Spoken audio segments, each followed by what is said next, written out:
방울 소리가 짤랑 끊기더니 무녀의 손가락이 허공에서 멈춰 섰습니다.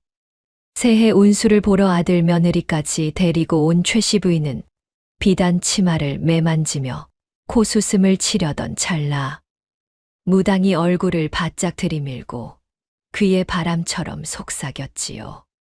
살고 싶으면 뒤도 돌아보지 말고 지금 당장 도망쳐! 뒤에 우물물 냄새가 나. 순간 등골이 얼어붙고 등 뒤에서 젖은 발자국 소리가 들린 듯 했습니다. 최씨 부인은 복채를 던지고 문턱을 박차 뛰쳐나가 눈길을 맨발로 내달립니다. 그런데 더 소름인 건 부인 발자국 옆에 작고 젖은 발자국이 하나가 더 찍히고 있다는 겁니다. 그날 이후 그 집안엔 밤마다 방울 소리가 들리기 시작했답니다. 사연 시작 전 구독 한 번만 눌러주신다면 그곳으로 행운이 가득 깃들기를 바라겠습니다. 설날 아침이었습니다. 한양 저작거리에는 떡치는 소리와 아이들 웃음소리가 요란스레 울려 퍼지고 있었지요. 그 소란을 뒤로하고 최씨 부인은 금사로 수놓은 비단 가마를 타고 구미 선녀의 신당을 향해 가고 있었답니다.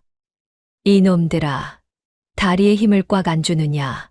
해가 중천에 뜨기 전에 도착해야 한단 말이다. 어서 서둘러. 최씨 부인이 가마 안에서 칼칼한 목소리로 호통을 치자 가마꾼들이 숨을 헐떡이며 발걸음을 재촉했습니다. 부인의 얼굴에는 평소와 달리 초조함이 가득했지요. 며칠 전부터 밤마다 기괴한 꿈에 시달리고 있었던 것입니다. 꿈속에서는 언제나 물에 젖은 어린 계집아이가 나타나 자신을 노려보며 무언가를 중얼거렸는데 그 말소리가 어찌나 섬뜩하던지 잠에서 깨어나면 온몸이 식은땀으로 흠뻑 젖어 있곤 했답니다. 에이 퇴퇴, 분명 무슨 부정한 기운이 집안에 들었을 게야. 어느 안전이라고 감히 내 꿈속을 들락거려. 부인이 혼잣말을 중얼거리며 소매 안에 감춰둔 묵직한 금괴를 만져보았습니다. 오늘은 평소보다 후한 복채를 주고서라도 확실히 애군을 떨쳐내겠다는 속셈이었지요.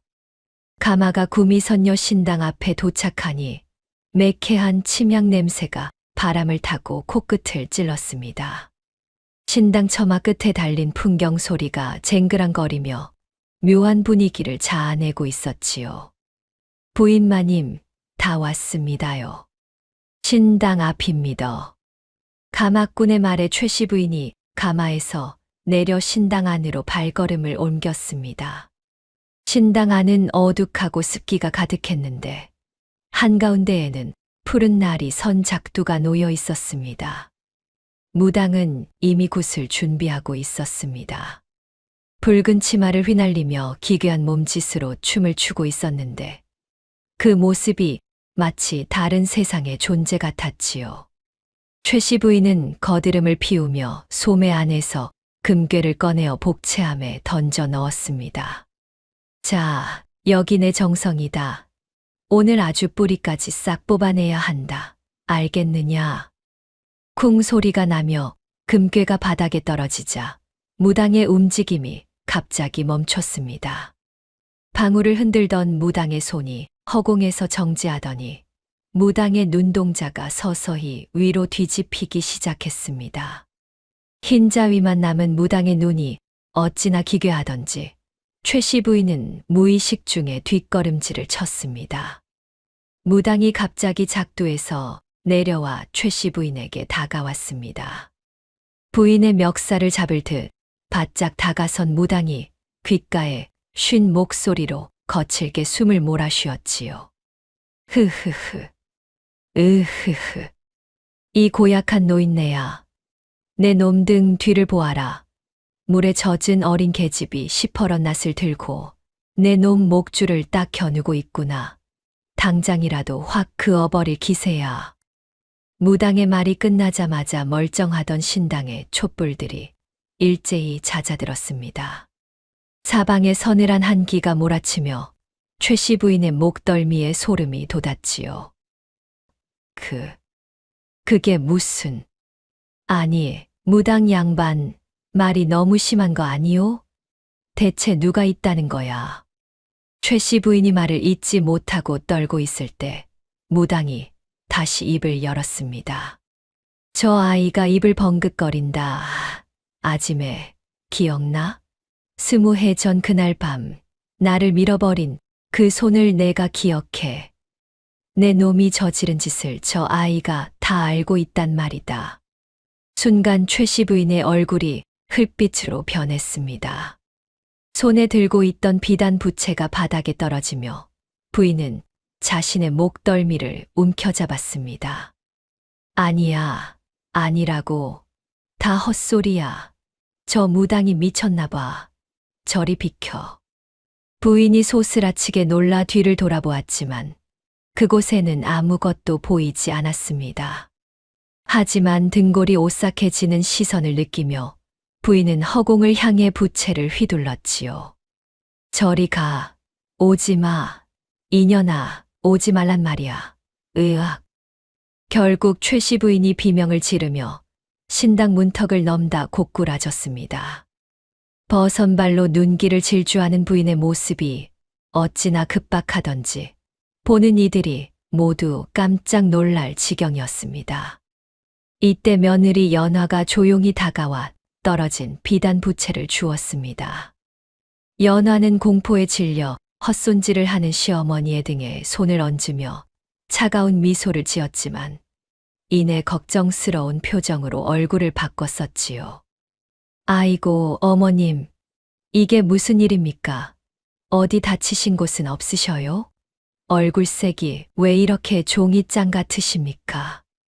연화의 목소리는 온화하고 다정했습니다. 하지만 그 눈속 깊은 곳에는 무언가 다른 감정이 서려 있었답니다. 가마꾼들이 당황하여 부인을 부축하려 하자 부인은 제 아들의 손조차 뿌리치며 집을 향해 광적으로 다른박질 쳤습니다. 이거 놔, 건드리지 마, 도망쳐야 해. 당장 도망쳐야 산단 말이다. 전현이 나를 죽이러 왔어. 부인의 외침이 한양거리에 메아리 쳤지만 사람들은 그저 미친 사람의 헛소리로 여길 뿐이었지요. 한편 신당 마당에서는 무당이 대야에 담은 붉은 핏물을 멀어져 가는 가마의 궤적을 향해 뿌리고 있었습니다. 핏물이 하얀 눈 위에 떨어지며 꽃처럼 번져갔지요. 대문 안으로 도망쳐 들어온 최씨 부인은 육중한 빗장을 직접 걸어 잠갔습니다. 거친 숨을 내뱉으며 마당에 주저앉은 부인의 모습이 어찌나 초라하던지 평소 위험 넘치던 모습은 온데간데 없었지요. 아구, 심장이야. 내 심장이 터져 죽겠네. 그년이 어떻게 알고. 부인이 가슴을 치며 숨을 고르고 있을 때 연화가 따뜻한 차 한 잔을 들고 나왔습니다. 어머님, 많이 놀라셨나 봅니다. 자, 여기 따뜻한 차 한 잔 드시고 숨 좀 돌리셔요. 제가 옆에 있으니 걱정 마세요. 연화의 목소리는 여전히 다정했지만 최씨 부인은 며느리를 바라보는 것조차 꺼려했습니다. 무당의 말이 자꾸만 귓가에 맴돌았거든요. 물에 젖은 어린 계집이 시퍼런 낫을 들고 부인이 중얼거리자 연화가 살짝 미소를 지었습니다. 어머님, 대체 무슨 말씀을 하시는 거예요? 누가 낫을 들었다니요? 참 별 말씀을 다 하십니다. 아니다. 아무것도 아니야. 너는 상관 말고 저리 가. 내 방에 아무도 들이지 마라. 부인이 벌떡 일어나 안방으로 뛰어들어가 문을 꽝 닫아버렸습니다. 연화는 그 뒤를 따라가지 않고 마당에 서서 차분히 차를 마셨지요. 그날 밤이었습니다.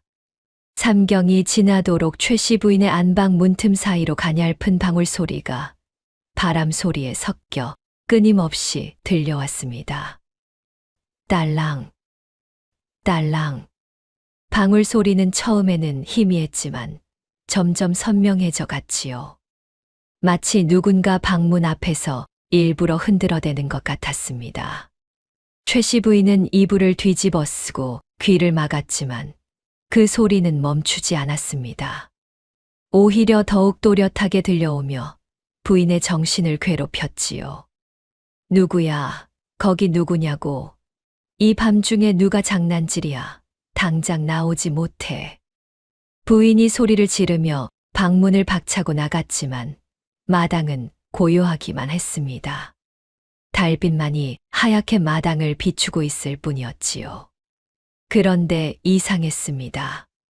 방문을 닫고 들어가자마자 다시 방울 소리가 들려오는 것이었습니다. 딸랑딸랑, 딸랑딸랑. 이번에는 더욱 빠르게, 더욱 간절하게 울려 퍼졌습니다. 마치 무언가 급히 전하고 싶은 말이 있다는 듯이 말이지요. 최씨 부인은 온몸이 떨려왔습니다. 20해 전 그날 밤이 자꾸만 떠올랐거든요. 안 돼. 오지 마. 제발 그만해. 내가 잘못했다니까. 아니야. 난 잘못 없어. 으아. 부인이 머리를 감싸쥐며 괴로워했지만 방울 소리는 새벽이 올 때까지 계속되었습니다. 그리고 그 소리가 멈출 때쯤 부인은 문득 깨달았지요. 자신을 향한 복수가 이미 시작되었다는 것을 말입니다. 다음 날 아침 최씨 부인은 거울을 보고 깜짝 놀랐습니다. 하룻밤 사이에 머리카락이 하얗게 새어 있었거든요. 그 모습이 어찌나 처참하던지 부인은 거울을 엎어버리고 말았습니다. 연화가 아침 문안을 드리러 왔을 때 부인은 이불을 뒤집어 쓴 채 떨고 있었습니다. 어머님, 밤새 안녕히 주무셨습니까? 진지 드실 시간인데 일어나셔야지요. 연화의 부드러운 목소리가 들려왔지만 부인은 대답하지 않았습니다. 다만 이불 속에서 중얼거릴 뿐이었지요. 방울 소리가 또 들릴 거야. 그년이 왔어. 방울을 흔들며 나를 잡으러 왔단 말이야. 연화가 문틈으로 시어머니의 모습을 바라보며 조용히 미소를 지었습니다. 그 미소 속에는 20해 동안 품어온 깊은 원한이 서려 있었답니다. 이렇게 하여 최씨 부인을 향한 무서운 복수의 서막이 오른 것입니다. 과연 이 집안에 어떤 일들이 벌어질지 그 누구도 짐작할 수 없었지요. 때는 20해 전 장마철이었습니다. 거센 빗줄기가 쏟아지는 야밤에 젊은 시절의 최씨 부인은 주인집 대감의 비밀 창고 문을 따고 있었지요. 그때 부인의 이름은 옥분이었습니다. 천한 몸종 출신이었지만 주인집 도련님의 눈에 들어 첩으로 들어간 지 얼마 되지 않았던 때였답니다. 흐흐흐, 이 금덩이 좀 보게나. 어쩜 이리 노란 빛깔이 고울까. 이것들만 있으면 평생 손에 물 한 방울 안 묻히고 떵떵거리며 살 수 있을 텐데. 그렇고 말고. 옥분이 금부치와 폐물을 자루에 담으며 욕심스러운 눈빛을 번뜩였습니다. 주인집 대감이 몰래 감춰둔 보물들이었는데 그 값어치가 어마어마했거든요. 그런데 이때였습니다. 문틈으로 이 광경을 목격한 어린 식모 명분이와 눈이 마주쳤던 것입니다. 명분이는 겨우 13살밖에 안 된 앳된 계집아이였습니다. 죽은 어머니의 유품이라며 낡은 은비녀 하나를 목숨처럼 아끼는 순박한 아이였지요. 아지매, 지금 뭐 하시는 거예요? 대감마님 창고에서 왜 그걸? 명분이가 깜짝 놀라 뒤로 물러서자 옥분의 얼굴이 순간 일그러졌습니다. 들켜버린 것입니다. 어머, 명분이구나. 예, 명분아. 이리 와보렴. 아지매가 너 주려고 아주 맛난 걸 챙겨놨단다. 응, 이리 와서 아짐의 말 좀 들어봐. 옥분이 달콤한 목소리로 명분이를 불렀지만 아이는 본능적으로 위험을 감지했나 봅니다. 아니에요, 저는 아무것도 못 봤어요. 정말이에요, 아짐에. 아무한테도 말 안 할게요. 명분이가 이렇게 외치며 빗속으로 달아나기 시작했습니다. 작은 발로 후다닥 뛰어가는 모습이 어찌나 애처롭던지 평상시라면 불쌍히 여겼을 텐데 말이지요. 하지만 옥분에게는 그럴 여유가 없었습니다. 자신의 비밀이 들통나면 모든 것이 끝장이었거든요. 옥분이 창고에서 낫을 들고 뒷마당 우물가까지 아이를 추격했습니다. 빗물에 젖은 땅이 미끄러웠지만 옥분은 포기하지 않았지요. 이년아, 거기 안 서. 내년이 감히 내 앞길을 막으려 들어. 거기 서란 말이야. 진흙탕에 미끄러진 명분이의 머리채를 옥분이 잡아챘습니다. 아이의 가느다란 목에서 흐느끼는 소리가 새어나왔지요. 아짐에 제발 살려주세요. 저 엄마한테 가야 해요. 잘못했어요, 아짐에. 명분이가 애원했지만 옥분은 이미 마음을 굳혔습니다. 아이의 입을 틀어막고 우물 난간으로 몰아넣었지요. 그때 명분이가 살려달라며 옥분의 허리춤에 매달린 초록 비취 놀이개를 필사적으로 움켜잡았습니다. 그 놀이개에는 최옥분이라는 이름이 또렷이 새겨져 있었지요. 이게 어디서 감히 이 귀한 걸 어딜 잡아 놓아라. 이 손 놓지 못해. 당장 놓으란 말이다. 옥분이 아이의 손등을 사정없이 짓밟았습니다. 아이의 손가락이 으스러지는 소리와 함께 놀이개의 끈이 끊어졌지요. 명분이는 그 놀이개를 꽉 쥔 채 우물 밑바닥으로 떨어져 갔습니다. 첨벙. 소리와 함께 아이의 모습은 깊은 어둠 속으로 사라졌답니다. 아구, 삭신이야. 아니, 내 놀이개 어딨어? 야, 이년아. 내 놀이개 내놓고 가란 말이야.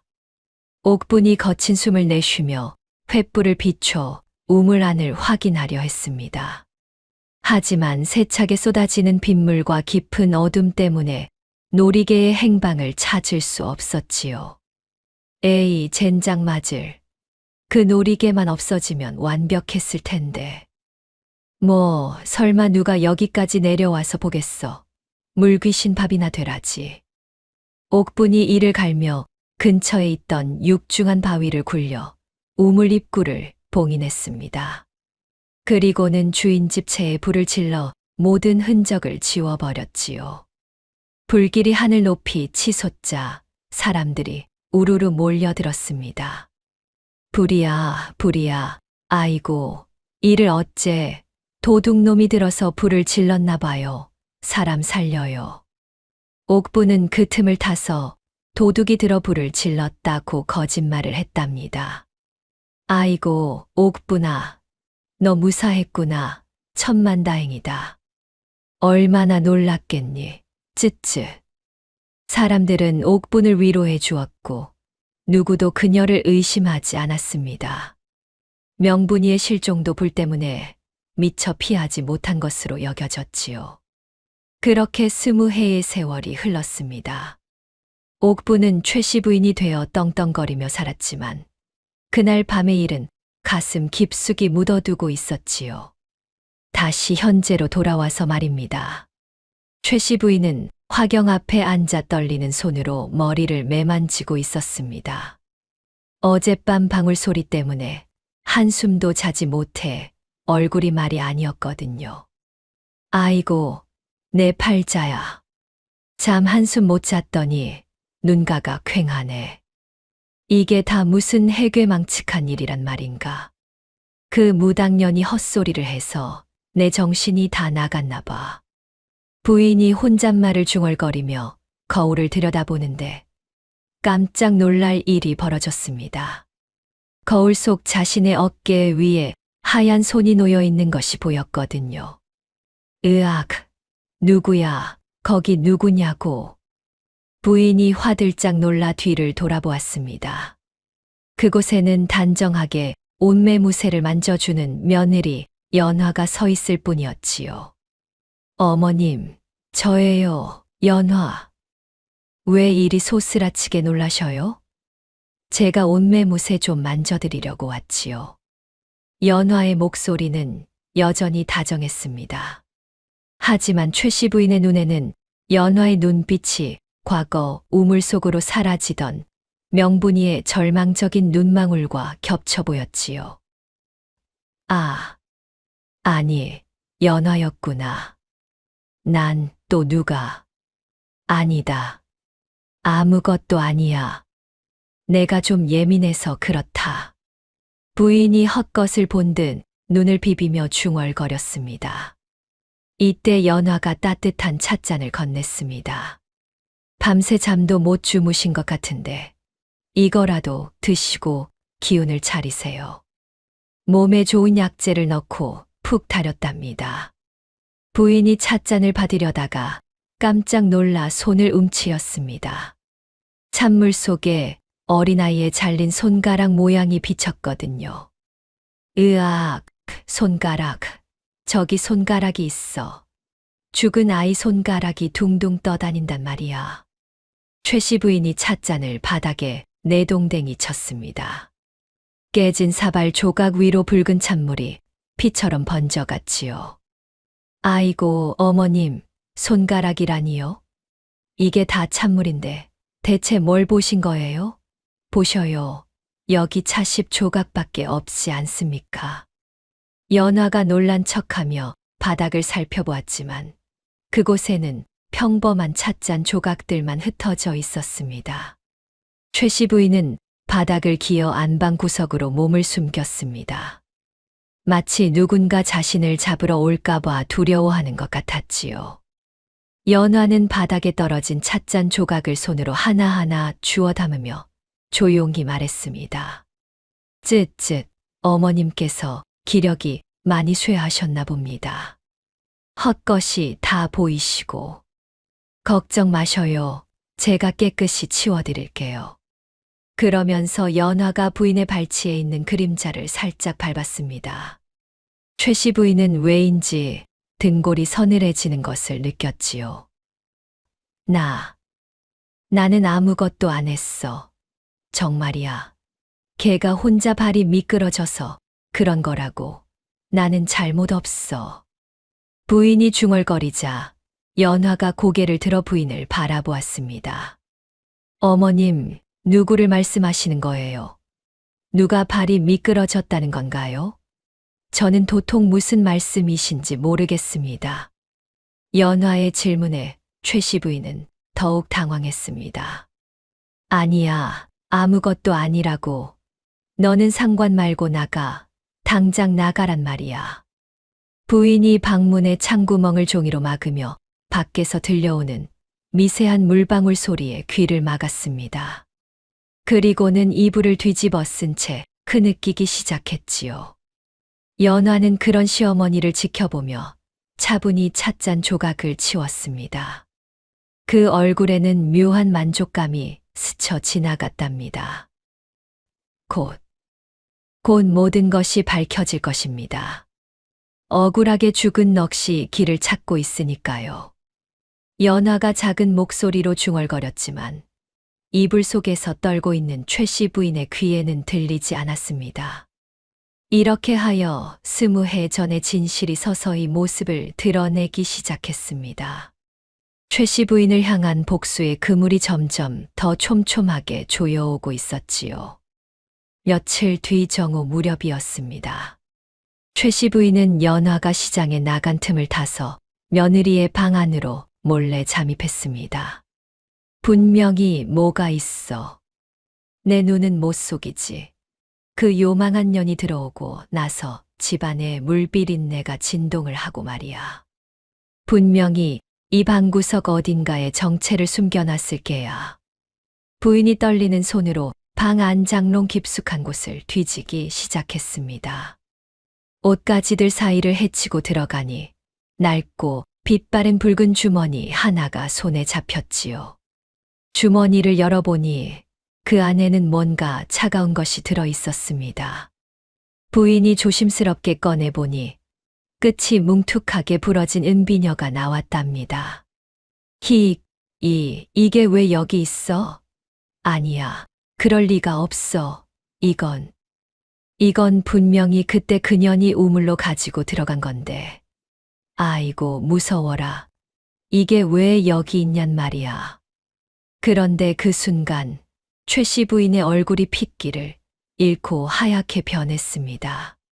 그 은비녀는 20해 전 명분이가 어머니의 유품이라며 목숨처럼 아꼈던 바로 그것이었거든요. 안 돼, 오지 마, 명분아. 내가 보낸 거냐? 내가 이 비녀를 보낸 거야? 살려줘. 제발 살려달란 말이야. 부인이 불에 댄 듯 은비녀를 떨어뜨렸습니다. 그러자 방 안 가득 기괴한 향내가 피어오르며 부인은 코를 막고 뒷걸음질 쳤지요. 이때 방문이 스르르 열리며 연화가 쟁반을 들고 들어왔습니다. 쟁반 위에는 걸쭉한 들깨죽이 놓여 있었는데 그것은 명분이가 생전에 가장 좋아하던 음식이었답니다. 어머나 어머님, 제 방에서 뭘 그렇게 열심히 찾고 계셔요? 혹시 제가 숨겨둔 꿀단지라도 찾으시는 건가요?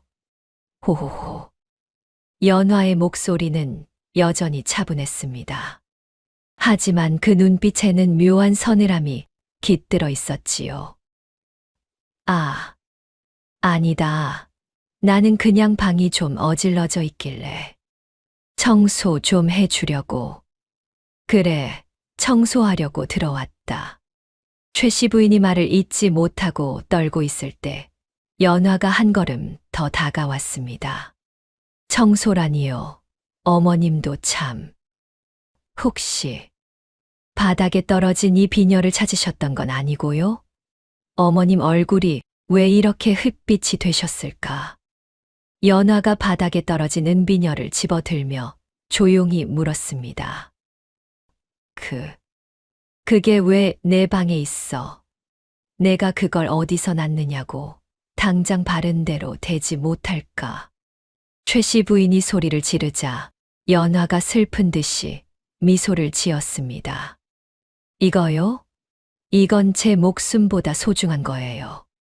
돌아가신 제 언니가 남긴 마지막 물건이거든요. 우리 언니가 이 비녀를 얼마나 아꼈는지 아세요? 비가 억수같이 쏟아지던 날, 이 비녀랑 같이 사라졌답니다. 뭐라, 언니라고. 내 언니가 누구란 말이냐? 네, 명분이라는 이름의 언니였습니다. 20해 전에 아주 억울하게 사라져버렸지요. 그런데 참 이상하죠. 어머님은 왜 이 비녀를 보고 그렇게 사색이 되셔요? 꼭 귀신이라도 본 사람처럼요. 연화의 말에 최 씨 부인은 병풍 뒤로 숨으며 벌벌 떨었습니다. 너는 도대체 누구냐? 사람이 아니야. 내년은 필시 우리 집안을 망치러 온 요무리로구나. 저리 가. 내 몸에 손대지 마. 부인이 연화를 가리키며 소리쳤지만 연화는 태연하게 들깨죽을 저으며 대답했습니다. 아이고, 어머님도 참. 제가 무슨 요물이라고 그러셔요. 저는 그저 어머니가 차려주신 밥 먹고 사는 평범한 며느리일 뿐인걸요. 다만 우리 언니가 차가운 우물 속에서 얼마나 추웠을까 생각하면 잠이 안 와서요. 그래서 어머님께 이 따뜻한 들깨죽을 좀 대접해 드리려고요. 우리 언니가 참 좋아하던 거거든요. 이때 최 주사가 급히 방으로 들어왔습니다. 어머니, 이게 무슨 소란입니까? 아내가 임신해서 몸도 무거운 사람인데 왜 이렇게 소리를 지르셔요? 아들아, 속지 마라. 저녀는 사람이 아니야. 명분이 동생이래. 우리 집안에 복수하러 온 귀신이란 말이다. 당장 내쫓아라. 최 씨 부인이 아들에게 매달리며 울부짖었지만 최 주사는 어머니를 만류했습니다. 어머니, 제발 그만 좀 하세요. 명분이가 누군지 저는 알지도 못합니다. 그것보다 아내가 드디어 우리 가문의 대를 이을 아이를 가졌다는데 축복은 못해 주실 망정, 이게 무슨 망발입니까? 뭐라, 댁이라고 임신을 했단 말이냐? 최 씨 부인이 깜짝 놀라 연화를 바라보니 연화가 배를 살짝 감싸 안으며 수줍게 고개를 숙였습니다. 어머님, 놀라게 해드려 죄송해요. 이제 막 석 달째라 조심스러워서 말씀을 못 드렸는데 우리 집안의 귀한 자식이니 예쁘게 봐주셔요. 연화는 이미 가문의 문중 어른들에게 자신이 아이를 가졌음을 알리고 있었던 것입니다. 집안의 대를 잇는 귀한 몸으로 대접받게 된 것이지요. 문중 어른들은 정신이 나간 듯 발작하는 최 씨 부인을 보며 혀를 찼습니다. 아이고 최 씨 부인, 제정신이요. 며느리가 복덩이를 품고 들어왔는데 시어머니가 축하는커녕 내쫓으라니 이게 대체 무슨 해괴망측한 짓인가. 맞소, 가문이 평안해야 아이도 잘 자랄 것 아니오. 이제 곳간 열쇠는 그만 저 젊고 영민한 며느리에게 넘기시고 부인은 방에서 쉬면서 마음이나 다스리시오. 문중 어른들이 최 주사에게 압박을 가하자 주사는 고민에 빠졌습니다. 그날 밤부터 연화는 안방 문 밖에서 가느다란 목소리로 구슬픈 자장가를 흥얼거리기 시작했습니다. 자장, 자장, 우물 속 우리 언니. 차가운 물 속에서 얼마나 추웠을까. 이제 곧 따뜻한 곳으로 가게 해줄게. 자장, 자장. 그 자장가 소리가 어찌나 애처롭고 서글프던지 듣는 이의 마음을 저미게 만들었지요. 하지만 최 씨 부인에게는 그것이 저승사자의 노랫소리처럼 들렸답니다. 아이고, 저 소리 좀 안 들리게 해라. 전연이 내 목을 조르려고 노래를 부른단 말이다. 부인이 문을 박차고 나가면 연화는 어느새 정결한 모습으로 정화수를 떠놓고 시어머니의 쾌유를 비는 기도를 올리고 있었습니다. 비나이다, 비나이다. 우리 어머님 정신 좀 돌려주셔요. 불쌍한 우리 어머님, 밤마다 귀신 소리가 들리신다니 얼마나 힘드시겠습니까? 제가 대신 벌을 받을 테니 제발 굽어 살펴주셔요. 연화의 모습이 어찌나 경건하고 효성스러워 보이던지 지켜보는 하인들마저 감동할 지경이었지요. 아이고, 우리 안방마님은 진짜 천사야, 천사. 시어머니가 저렇게 구박을 하는데도 기도를 하시네. 하지만 부인의 방에는 매일 밤 정체 모를 물기가 가득했습니다. 천장에서는 흙탕물이 섞인 방울이 이불 위로 뚝뚝 떨어졌지요. 아, 물이야. 우물물이 쏟아진다. 명분이가 나를 적시고 있어. 도와줘요. 사람 살려. 부인이 중얼거리며 이불을 둘둘 말아 구석으로 피했지만 물방울은 어디든 따라왔습니다. 마치 누군가 일부러 부인을 괴롭히려는 것 같았지요. 집안 하인들은 이제 미쳐가는 시어머니의 발작보다 인자하고 영민한 새 안방마님 연화의 지시에 일사불란하게 움직였습니다. 어머님은 이제 연세가 드셔서 정신이 오락가락하시니 우리가 더 신경 써야 해. 안방마님 말씀 잘 듣고 어머니 방에는 함부로 들어가지 마라. 하인들의 마음이 이미 연화에게로 기운 것입니다. 최 씨 부인은 자신의 방 안에서도 누군가 지켜보고 있다는 망상에 사로잡혀 창살을 손톱으로 긁으며 밤을 지새웠습니다. 손톱이 다 뒤집혀 피가 났지만 부인은 그것도 모르고 계속 긁어댔지요. 거기 있지. 벽 뒤에 숨어서 나를 보고 있지? 명분아, 내가 거기 있는 거 다 안다. 나오지 마. 제발 나오지 마. 부인이 중얼거리며 사방을 둘러보았지만 그곳에는 아무도 없었습니다. 다만 어둠만이 부인을 둘러싸고 있을 뿐이었지요. 한편 문 너머에서는 연화가 시어머니의 신음소리를 들으며 천천히 자신의 손에 든 은비녀를 매만지고 있었습니다. 언니, 들려? 저 여자의 비명소리가.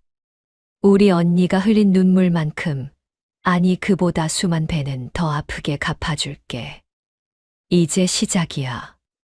연화의 눈에는 차가운 복수심이 불타오르고 있었답니다. 20해 동안 품어온 원한이 이제 막 꽃을 피우려 하고 있었지요. 최씨 부인은 이불 속에서 벌벌 떨며 중얼거렸습니다. 명분아, 미안하다. 내가 잘못했어. 그때 그냥 보내줄걸. 아니야. 난 잘못 없어. 내가 내 앞길을 막았잖아. 하지만 그 용서는 이미 너무 늦어버린 것이었습니다. 복수의 수레바퀴는 이미 굴러가기 시작했고 그 누구도 멈출 수 없었거든요. 이렇게 하여 최씨 부인을 둘러싼 공포의 고리가 점점 더 조여져 왔습니다. 과연 이 무서운 복수극이 어떤 결말을 맞게 될지 그 누구도 예측할 수 없었답니다. 보름달이 구름에 가린 야삼경이었습니다. 최씨 부인의 광증이 심해지자 아들 최 주사는 문중 어른들의 권유에 따라 구미 선녀를 다시 집으로 들이기로 했습니다. 아이고, 문중 어른신, 우리 어머니 병세가 심상치 않습니다요. 이름난 의원을 다 불러봐도 고개만 절레절레 흔드니 대체 이를 어찌하면 좋겠습니까? 최 주사가 발을 동동 구르자 문중 대어른이 무거운 목소리로 입을 열었습니다. 이건 보통 병이 아니야. 아무래도 집안에 몹쓸 귀신이 붙은 모양이니 사람 힘으론 안 되겠어. 당장 구미 선녀를 불러다가 큰 굿이라도 버려야겠소. 무당은 집 마당 한가운데에 거대한 굿판을 차리고 붉은 깃발을 사방에 꽂아 부정한 기운을 가두는 진을 쳤습니다. 깃발들이 바람에 팔랑거리며 묘한 기운을 자아냈지요. 자, 잡신들은 물러가고 신령님은 굽어살피소서. 허이, 오늘 이 집구석에 박힌 살을 몽땅 뽑아낼 것이니라. 무당이 날카로운 작두 날 위에 올라서서 발을 구르며 포효했습니다. 그 모습이 어찌나 위험차고 신령스러워 보이던지 구경하는 사람들이 모두 숨을 죽이고 지켜보았답니다. 에잇, 이 집안에 억울하게 죽은 원혼이 가득하구나. 차가운 물 속에서 벌벌 떨며 복수할 날만 기다려온 넋이 보여. 내 이놈들, 감히 누구 안전이라고 여기 붙어 있느냐. 무당이 최씨 부인의 가슴 속에 숨겨진 죄악의 응어리를 끄집어내듯 외쳤습니다. 부인, 내 눈은 못 속여. 20해 전 그날 밤 저 뒷마당 우물가에서 무슨 짓을 했느냐. 그 어린 것이 살려달라고 비는데 내가 어찌했느냐 말이다. 순간 최씨 부인의 얼굴이 흙빛으로 변했습니다.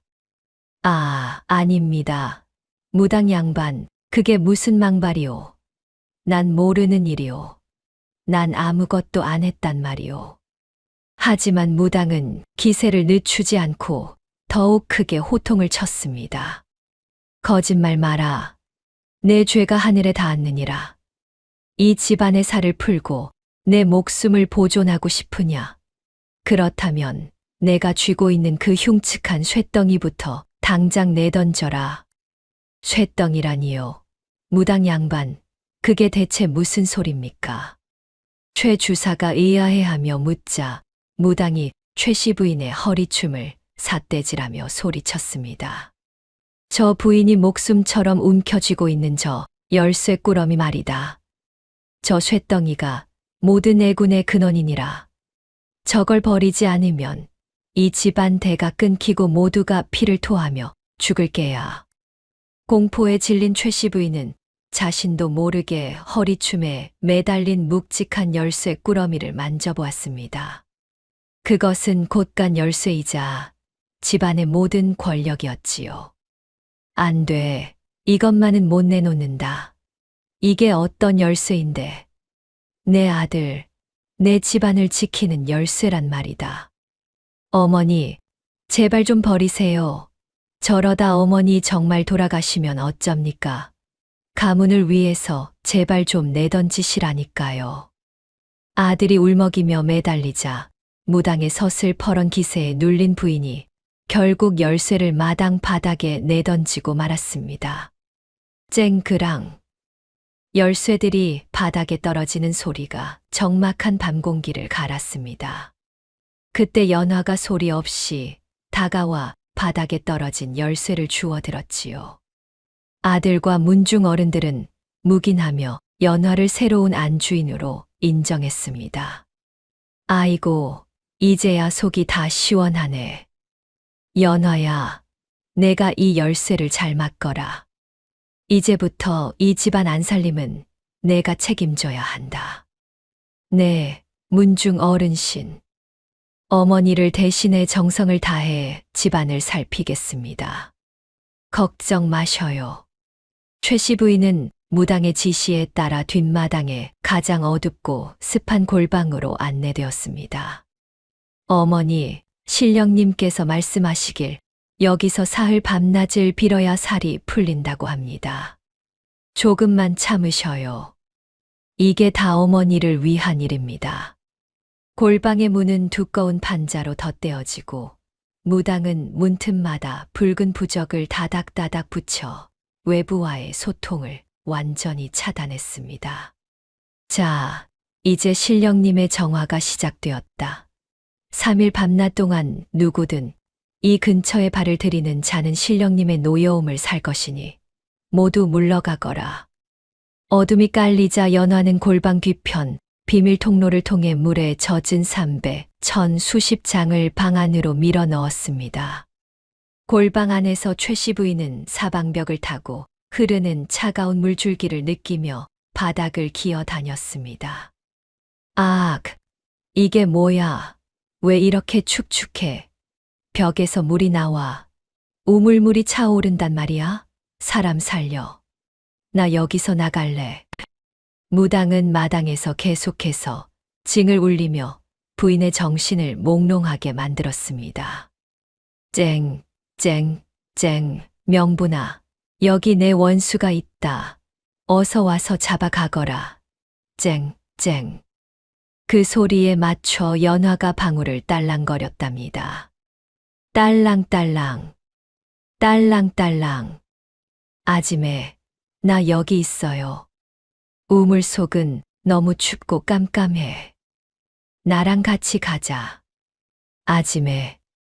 연화가 목소리를 변조해 속삭이자 최씨 부인은 미친 듯이 벽에 머리를 찍기 시작했습니다. 으악, 오지마, 명분아 저리 가. 내가 안 그랬어. 옥분이가 그랬단 말이야? 살려줘. 제발 살려줘. 연화는 창틈으로 시어머니의 비참한 몰골을 지켜보며 미리 준비한 어린아이의 옷가지들을 방 안으로 던져 넣었습니다. 툭, 툭. 작은 저고리와 치마가 부인의 얼굴 위로 떨어지자 최씨 부인이 그것들을 보고 실성한 듯 웃으며 울었습니다. 히히히. 명분이 오시네? 예, 명분아. 너 여기 있었니? 미안해. 아지매가 미안하다. 내가 그때 너를 밀지 말았어야 했는데. 그 금덩이가 뭐라고 내가 너를. 연화가 창밖에서 차갑게 중얼거렸습니다. 이제야 죄를 고백하는군요. 하지만 언니는 돌아오지 않아요. 당신은 여기서 평생 그 죄값을 치르게 될 거야. 골방 안에서는 최씨 부인의 처절한 울음소리가 새어나왔지만 무당의 징소리에 묻혀 아무도 들을 수 없었습니다. 무당과 연화가 손을 잡고 짠 이 무서운 계략이 드디어 절정을 향해 달려가고 있었던 것입니다. 내일이면, 내일 밤이면 온 세상이 당신의 죄를 알게 될 것이니라. 흐흐흐. 무당이 하늘을 향해 외치며 굿을 마쳤습니다.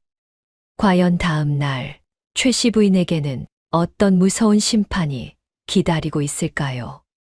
자정이 지나 달빛조차 사라진 시각이었습니다. 골방 천장에서 쏟아지는 물방울이 최씨 부인의 전신을 적시기 시작했지요. 뚝, 뚝. 아이고, 이게 뭐야? 비가 오나? 지붕이 샜나? 차가워라. 왜 이렇게 물이 쏟아지는 거야? 물방울 소리가 어찌나 또렷하던지 부인은 혹시 비가 내리나 싶어 고개를 들어 올려다보았습니다. 하지만 천장은 멀쩡했고 다만 어디선가 모르게 물이 스며들어 오고 있을 뿐이었지요. 연화는 직접 지붕에 올라가는 대신 소복을 입힌 집인형을 도르래로 조종하여 창가 너머로 기괴하게 움직이게 했습니다. 딸그락, 스르르, 아지매, 아지매, 나 여기 있어. 나랑 같이 가야지. 밤바람에 흔들리는 집인형의 그림자가 창문에 비치며 마치 살아있는 사람처럼 보였답니다. 무당이 피운 환각 성분의 향 연기가 방 안을 가득 채우자 부인의 눈에는 창가에 비친 집인형의 그림자가 명분이의 귀신으로 보였습니다. 기익, 명분아, 명분이 내가 정말 왔구나. 이년아, 저리 가. 오지 말란 말이야. 내가 잘못했다니까. 제발 저리 가. 최씨 부인이 벌떡 일어나 창가로 다가가려 했지만 다리에 힘이 빠져 그대로 주저앉았지요. 그때 사방벽에서 소름 끼치는 속삭임이 울려 퍼졌습니다. 아지매, 우물 밑바닥은 너무 춥고 깜깜해. 물고기들이 내 눈을 파먹고 뱀들이 내 몸바닥을 기어다녀. 혼자선 너무 무서워. 아지매도 같이 가자. 그 목소리는 분명 명분이의 것이었습니다. 어린아이의 가녀린 목소리가 어둠 속에서 흘러나왔지요. 아니야, 안 돼, 싫어. 난 안 가. 이 요물년아, 저리 가란 말이야. 누가 너더러 거기 들어가래. 내 발로 들어간 거잖아. 최씨 부인이 손사래를 치며 뒤로 물러났지만 그 목소리는 계속 이어졌습니다. 연화는 미리 준비한 대나무 관을 통해 실제 우물물 소리를 방 안으로 흘려보내며 부인의 청각을 마비시켰습니다. 찰랑, 찰랑, 쏴. 아지매 물 들어온다. 이제 아지매도 나처럼 물귀신이 될 거야. 흐흐흐. 찰랑찰랑. 물이 흐르는 소리와 함께 차가운 기운이 골방 안을 가득 채웠지요. 으악, 물이다. 진짜 물이 들어와. 내 발등까지 찼어. 사람 살려. 나 죽네, 나 죽어. 명분아 살려다오. 내가 다 말할게. 부인이 중얼거리며 사방을 둘러보았습니다. 그런데 정말로 발밑에서 물이 차오르고 있는 것이 아니겠습니까? 공포가 극에 달한 최씨 부인은 바닥을 긁어 손톱이 다 뒤집힌 채로 소리를 지르기 시작했습니다. 내가 그랬다. 내가 그랬어. 그 금덩이가 뭐라고. 내가 눈이 뒤집혀서 너를 밀었단 말이다. 내 머리채를 잡고 그 깊은 우물에 쳐넣었어. 내가 죽였다. 내가 명분이를 죽였단 말이다. 드디어 부인의 입에서 자백이 터져 나온 것입니다. 아이고, 내가 미쳤지. 그깟 금부치가 내 목숨보다 귀하더냐. 명분아, 내가 잘못했다. 제발 그만해. 나 좀 살려줘. 부인의 절규가 적막한 밤 공기를 갈랐습니다. 연화는 미리 매수해둔 문중 어른들과 아들을 골방 근처 나무 그늘 뒤에 숨겨두어 부인의 자백을 생생히 듣게 했답니다. 아니, 이게 대체 무슨 소립니까? 우리 어머니가 정말로 사람을 죽였단 말입니까? 그것도 어린아이를요? 아이고, 어머니. 최 주사가 어머니의 입에서 나온 잔혹한 살인, 고백에 충격을 받아 바닥에 주저앉아 머리를 감싸 쥐었습니다. 세상에 천벌을 받을 노인네 같으니 점잖은 척은 혼자 다 하더니 뒤로는 살인마였구먼. 어찌 사람이 저럴 수가 있어. 쯧쯧 가문의 수치야, 수치. 문중 어른들도 경악을 금치 못했지요. 골방 안에서는 최씨 부인이 환영 속에서 명분이에 젖은 손이 자신의 목을 조르는 것을 느끼며 허공을 향해 필사적으로 손을 휘두르고 있었습니다. 컥, 컥.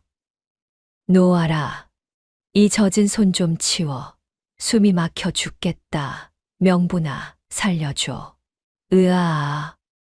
부인이 스스로 골방 문을 박차고 뛰쳐나와 마당 한가운데 엎드려 아무도 없는 허공을 향해 머리를 조아렸습니다.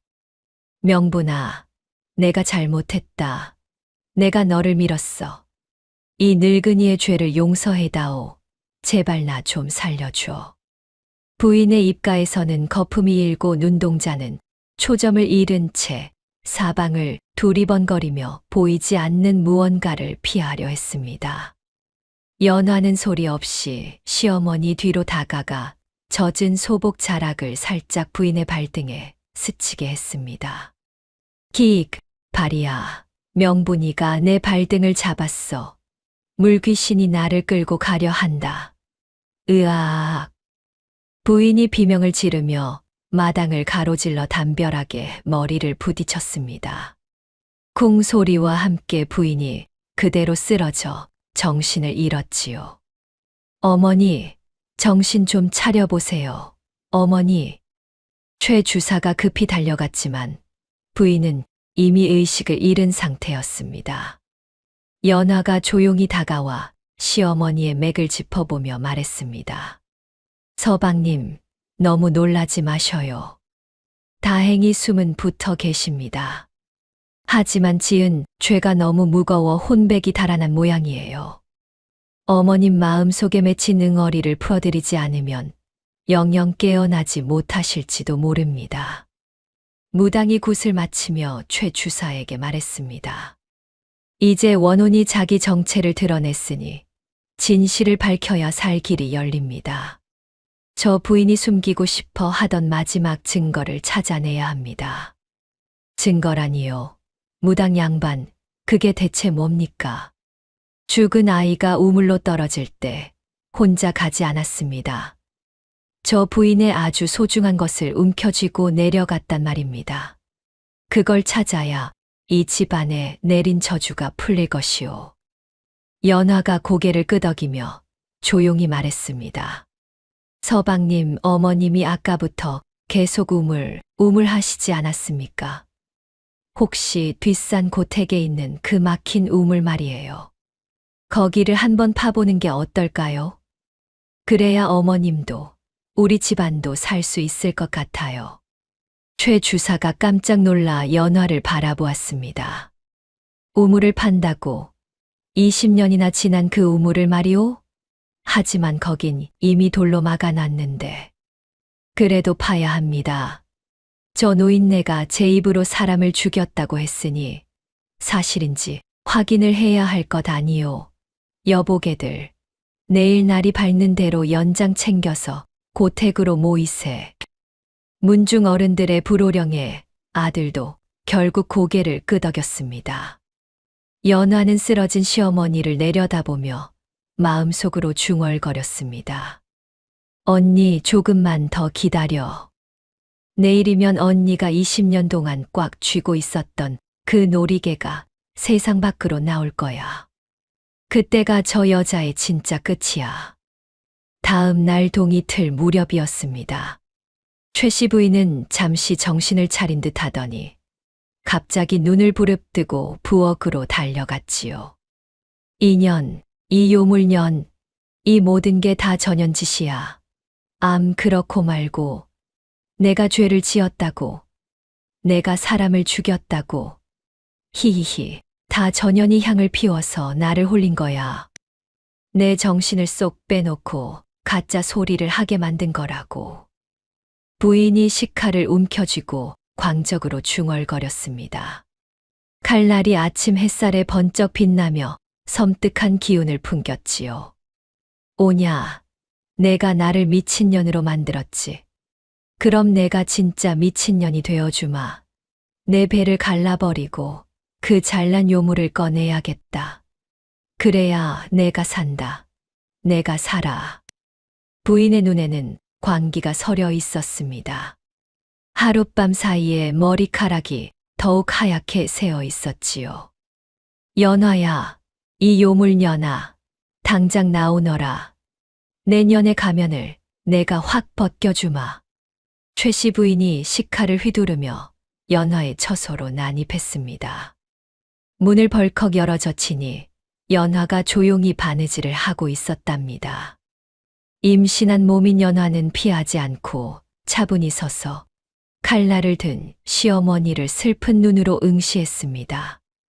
어머님, 이른 아침부터 식칼을 들고 어찌 이러십니까? 날이 서어 위험하오니 제발 내려놓으셔요. 뱃속의 아이가 놀랍니다. 연화의 목소리는 여전히 차분했지만 그 눈빛에는 묘한 서늘함이 깃들어 있었지요. 이 요망한 년, 입 닥치지 못해. 내년이 밤마다 방울을 흔들고 내 귀에 대고 속삭였지. 내가 모를 줄 아느냐. 오늘이야말로 내년의 숨통을 끊어놓겠다. 최 씨 부인이 칼을 높이 쳐들어 연화의 배를 겨누는 순간이었습니다. 최 주사가 나타나 어머니의 팔목을 낚아채 바닥으로 내동댕이 쳤지요. 어머니, 이게 대체 무슨 해괴망측한 짓입니까? 며느리가 뱃속에 어머니의 손주를 품고 있는데 어찌 칼을 휘두르신단 말입니까? 대체 어디까지 가문의 얼굴에 먹칠을 하시렵니까? 아들의 외침에 최 씨 부인은 칼을 놓치고 광적으로 웃어댔습니다. 킥킥킥, 아들아, 너도 속았어. 저 배 속에 든 건 내 자식이 아니야. 우물 귀신 새끼란 말이다. 전연이 우물에서 명분이를 데리고 온 거야. 하하하, 웃겨라. 귀신이랑 살면서 좋단다. 부인이 바닥에 뒹구는 흙을 양손으로 움켜쥐어 입안에 밀어넣으며 연화를 향해 입에 담지 못할 악담을 쏟아냈지요. 우적우적. 흙맛이 좋구나. 명분이도 우물 속에서 흙을 먹었겠지. 전연도 내가 저 흙 속에 파묻어 줄 테다. 전연은 사람이 아니야. 죽여야 해. 당장 죽여버려야 한다고. 연화는 충격으로 쓰러지는 연기를 하며 배를 움켜쥐었습니다. 아이고, 배야. 서방님, 아이가 잘못되는 거 아닌가요?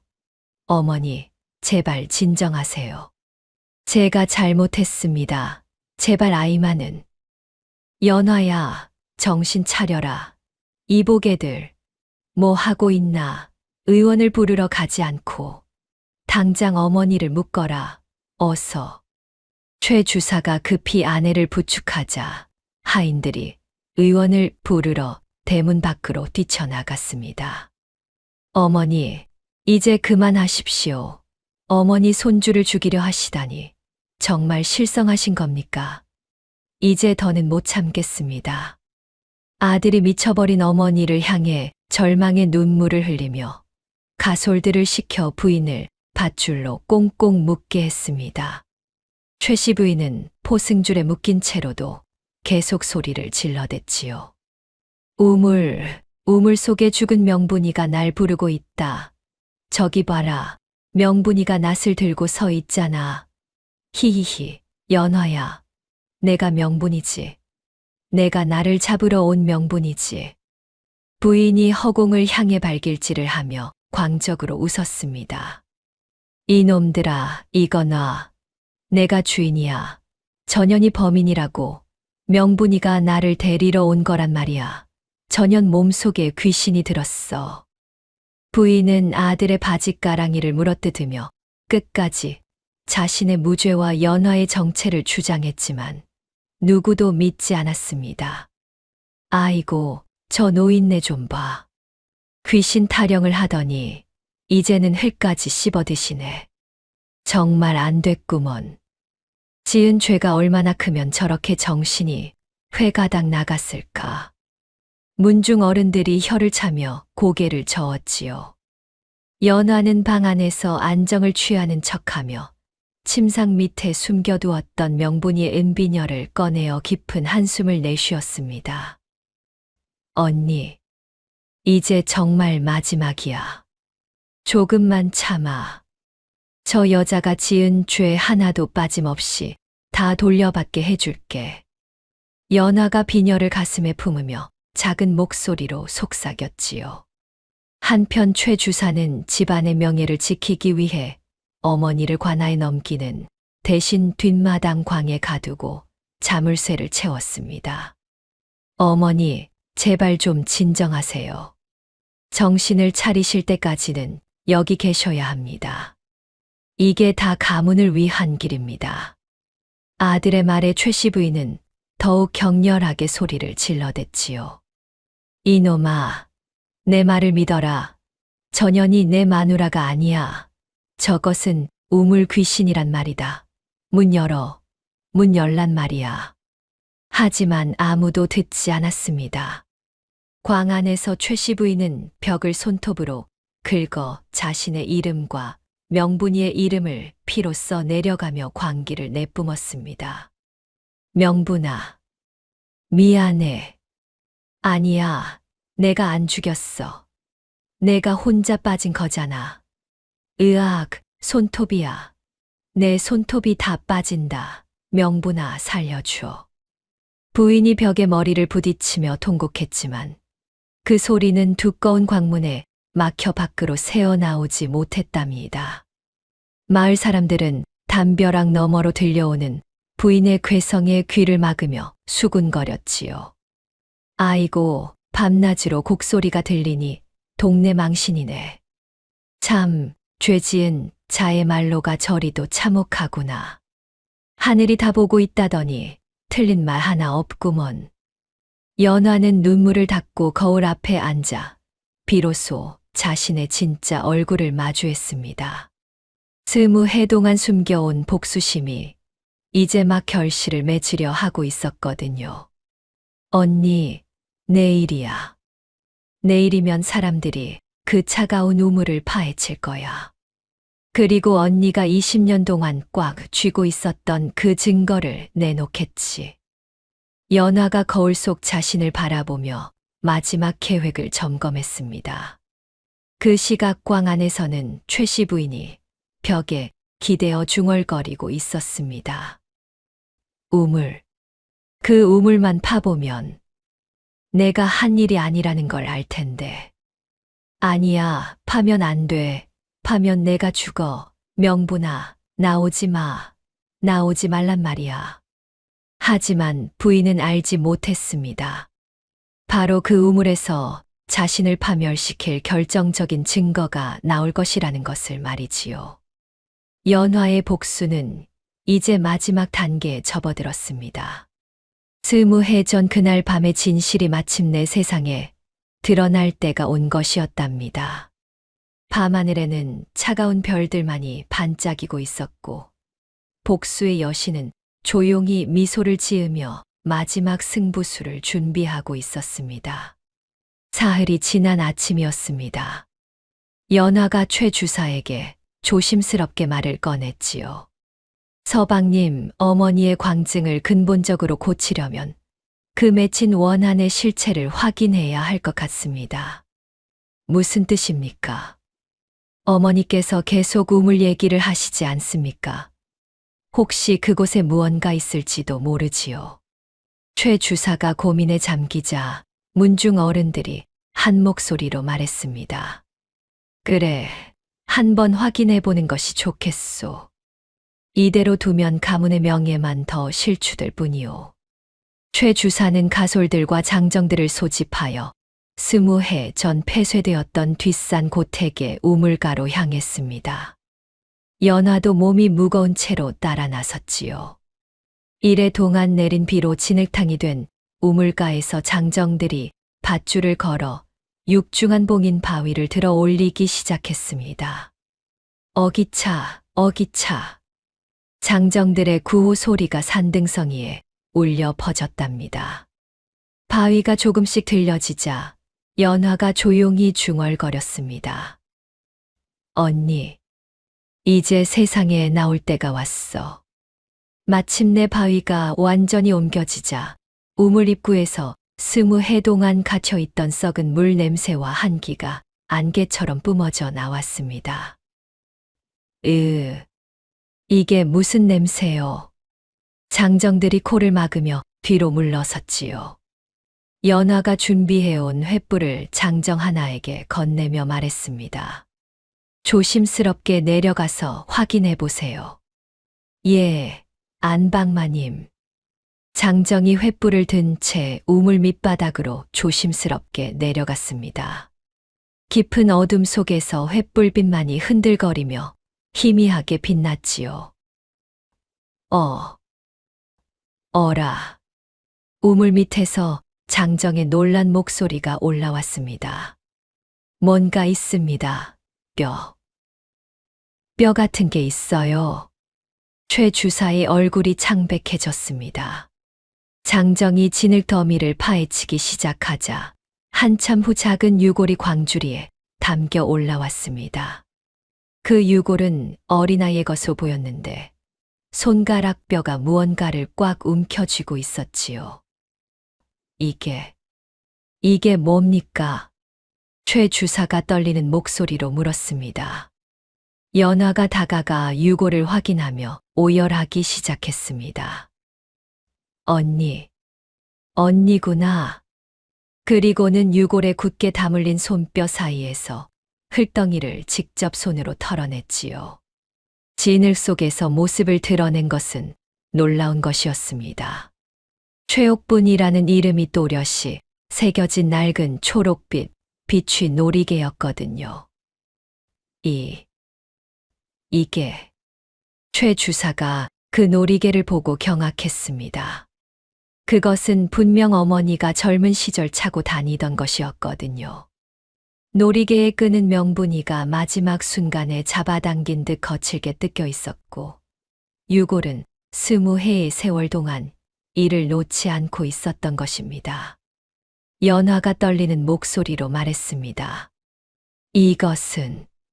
이것은 제 언니 명분이가 죽을 때 범인에게서 뜯어낸 증거물입니다. 이때 포박된 채 끌려와 이 광경을 지켜보던 최씨 부인이 놀이개를 보자마자 짐승 같은 비명을 지르며 실성했습니다. 안 돼. 그건 없어졌어야 해. 부인이 발악하며 소리를 질렀지만 이미 모든 것이 드러나 버린 상황이었지요. 문중 어른들이 놀이개를 자세히 살펴보며 혀를 찼습니다. 최옥분이라. 분명 부인의 본명이 아닙니까? 이것 참, 어린아이가 죽을 때까지 이것을 놓지 않았다는 뜻이군요. 최씨 부인이 갑자기 조용해지더니 우물 안을 향해 허공에 대고 손짓을 했습니다. 명분아, 이제 밥 먹으러 오너라. 아지매가 맛있는 거 해줄게. 그 모습이 어찌나 처참하던지 보는 이들이 모두 섬뜩해할 지경이었답니다. 최 주사는 증거물 앞에 무릎을 꿇고 가문의 재산이 어린아이의 목숨값이었음을 깨달았습니다. 이 모든 부귀영화가, 이 모든 것이 죄 없는 아이의 피 위에 세워진 것이었구나. 주사가 오열하며 모든 명예를 포기하기로 결심했지요. 연화는 정중하게 명분이의 유골을 수습하여 볕이 잘 드는 산기슭에 묻어주었습니다. 그리고 원혼을 달래는 노잣돈을 올리며 조용히 기도했지요. 언니, 이제 편히 쉬세요. 억울함이 다 풀렸으니까요. 마을 사람들이 우물가에 모여들어 최씨 부인의 악행을 규탄하며 억울한 넋의 해원을 함께 기원했습니다. 참으로 무서운 일이었구나. 하늘이 다 보고 계셨던 거야. 연화는 시어머니의 놀이개를 불길 속에 던져 넣으며 20해간 가슴을 짓눌렀던 무거운 돌덩이를 비로소 내려놓았습니다. 활활 타오르는 불길 속에서 놀이개가 녹아내리자 연화의 마음에도 평화가 찾아왔답니다. 이제 정말 끝났구나. 최 주사가 어머니를 바라보며 슬픈 목소리로 말했습니다. 어머니, 이제 죄를 인정하시고 참회하십시오. 하지만 최씨 부인은 이미 정신을 완전히 놓아버린 상태였지요. 그저 허공을 향해 중얼거릴 뿐이었습니다. 이렇게 하여 20해 만에 명분이의 억울함이 풀리고 진실이 세상에 드러났습니다. 악한 자는 응당한 벌을 받고 억울한 넋은 편안한 안식을 얻게 된 것이지요. 최씨 부인은 가문에서 영구히 축출되어 한양 저작거리를 떠도는 눈먼 거지, 신세로 전락했습니다. 한때 떵떵거리며 살던 양반댁 마님이 하루아침에 길바닥에 나앉게 된 것이지요. 부인은 길가의 고인 웅덩이만 보면 우물이라 착각하여 살려달라 빌거나 흙을 집어먹으며 아이를 찾는 추태를 보였답니다. 명분아 어디 있니? 부인이 더러운 누더기를 걸치고 거리를 헤매며 중얼거리는 모습이 어찌나 처참하던지 사람들이 모두 고개를 돌릴 지경이었지요. 아이들은 그녀를 향해 돌을 던지며 놀려댔습니다. 우물 귀신 할멈이 왔다. 도망가자. 무서워. 최씨 부인은 평생 망령의 환영에 시달리며 거리를 헤맸습니다. 밤이 되면 명분이의 울음소리가 들린다며 웅크려 떨고 낮에는 보이지 않는 무언가를 쫓아 비틀거리며 다녔지요. 한편 연화는 시어머니가 부정하게 축적한 재산을 전부 처분하여 전국의 가난한 식모들과 고아들을 위한 진율소를 세웠습니다. 이 모든 재물이 죄 없는 아이의 목숨값이었으니 마땅히 불쌍한 아이들을 위해 써야 합니다. 연화의 뜻에 최 주사가 고개를 끄덕였지요. 그것이 옳은 일입니다. 어머니의 죄를 이렇게라도 갚아야겠습니다. 아들은 모든 관직과 부귀를 내려놓고 고향으로 내려가 평생 속죄하는 마음으로 가난한 아이들을 가르치며 살았습니다. 그를 모르는 아이들에게 천자문을 가르치고 배고픈 아이들에게는 따뜻한 밥을 나누어 주었지요.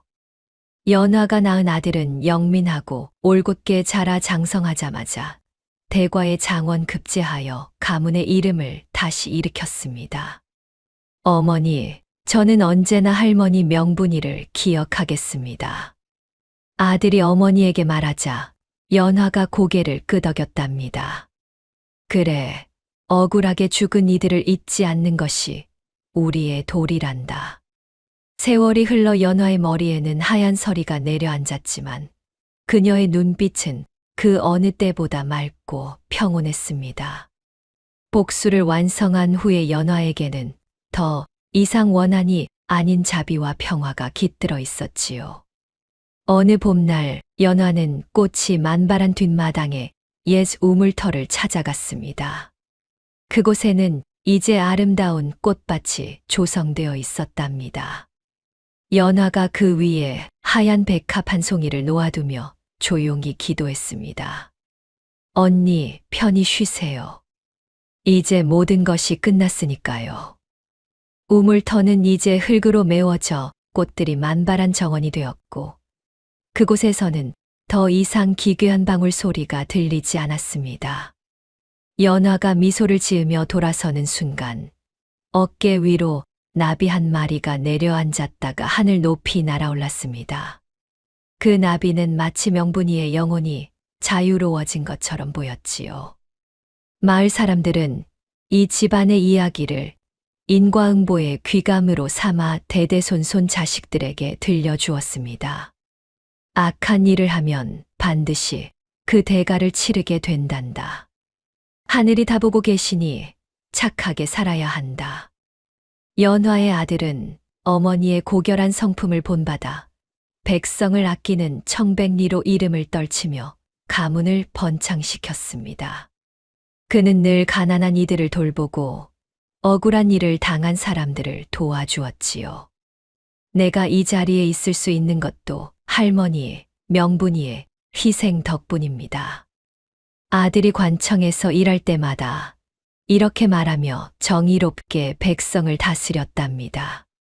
최씨 부인은 어느 추운 겨울밤 자신이 명분이를 죽였던 우물터 근처 길가에서 피를 토하며 쓸쓸히 숨을 거두었습니다. 마지막 순간까지도 명분이의 이름을 부르며 용서를 빌었지만 이미 때는 늦어버린 뒤였지요. 명분아, 미안해. 정말 미안하다고. 부인의 마지막 말이었습니다. 죄는 지은 대로 가고 덕은 쌓은 대로 온다는 옛말은 한양 땅에 깊이 새겨져 사람들의 경계가 되었습니다. 연화가 뜰 앞에 앉아 지는 해를 바라보며 차를 마시는 평화로운 풍경을 끝으로 긴 복수의 여정은 막을 내렸습니다. 노을이 하늘을 붉게 물들이고 저 멀리서는 아이들의 웃음소리가 들려왔지요. 연화의 얼굴에는 깊은 평안이 깃들어 있었습니다. 이제 정말 모든 것이 끝났구나. 바람이 살랑살랑 불어와 연화의 하얀 머리카락을 부드럽게 쓸어주었답니다. 20해 동안 이어진 원한과 복수의 이야기가 마침내 완전한 마침표를 찍은 것입니다. 선한 자는 복을 받고 악한 자는 벌을 받는다는 하늘의 이치가 다시 한번 증명된 셈이지요. 이렇게 하여 20해에 걸친 복수와 응보의 이야기가 막을 내렸습니다. 최씨 부인의 탐욕으로 시작된 비극은 결국 그녀 자신을 파멸로 이끌었고 억울하게 죽은 명분이의 원한은 마침내 풀렸지요. 연화라는 이름으로 되돌아온 복수의 화신은 치밀한 계획으로 정의를 시현했습니다. 이 이야기는 우리 선조들이 전해준 소중한 교훈을 담고 있습니다. 죄는 지은 대로 가고 덕은 쌓은 대로 온다는 말처럼 악한 행동은 반드시 그 대가를 치르게 되고 선한 마음은 결국 복으로 돌아온다는 것이지요. 비록 시간이 오래 걸릴지라도 하늘은 모든 것을 지켜보고 계시며 억울함은 언젠가 반드시 해원되고 정의는 실현된다는 믿음을 주는 이야기였습니다. 오늘의 이야기가 당신의 마음에 작은 울림을 드렸다면 앞으로도 따뜻하고 행복한 이야기들로 찾아뵐 수 있도록 구독과 좋아요를 눌러주세요. 그리고 사연의 주인공을 위한 따뜻한 말씀도 댓글로 부탁드립니다. 당신의 오늘이 인생 최고의 하루가 되길 응원하겠습니다. 감사합니다.